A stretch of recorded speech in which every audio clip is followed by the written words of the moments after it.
ጃክ ማ በወጣትነት ዘመናቸው ስኬታማ ይሆናሉ ብሎ ማንም አልጠበቀም። የትምህርት ፈተናዎቹን ከአንድ ጊዜ በላይ ወድቀዋል። ለስራ ባመለከቱ ጊዜ ብዙ ኩባንያ ውድቅ አድርጎባቸዋል። KFC ስራ እንኳን አመለከቱ። ነገር ግን ካመለከቱት ብዙ ሰዎች መካከል ያልተቀጠሩት እሳቸው ብቻ ናቸው። ብዙ ሰዎች እንዲህ ባለ ውድቀት ተስፋ ይቆርጡ ነበር።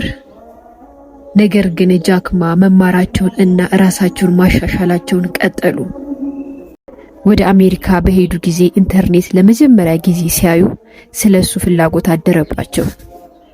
በዛ ጊዜ ቻይና ውስጥ ብዙ ሰዎች ኢንተርኔትን አይረዱትም ነበር። ጃክ ማ ግን አንድ ትልቅ ነገርን ተመለከተ። በምዕራባውያን 1999 ከአንድ አፓርታማ ውስጥ ከጥቂት ሰዎች ጋር በመሆን የአሊባባ ግሩፕን መሰረቱት።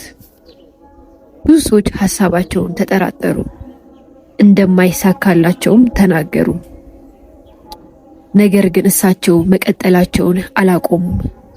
ከዓመታት በኋላ በሚሊዮን የሚቆጠሩ ሰዎች በኢንተርኔት አማካኝነት በመግዛት እና በመሸጥ መንገድ ላይ ለውጥ በማምጣት በዓለም ላይ ካሉ ትላልቅ ኩባንያዎች አንዱ ሆኑ። ከጃክ ማ ታሪክ የምንማረው ትምህርት ቀላል ነው። ውድቀት መቆም አለብህ የሚል ምልክት የሚያሳይ አይደለም። አንዳንድ ጊዜ ውድቀት ወደ ስኬት የሚወስድ መንገድ ነው። ውድቀት የወደፊት ዕጣ ፈንታህን እንዲወስንልህ አትፍቀድ። መማርህን ቀጥል፣ ጉዞህንም አታቋርጥ።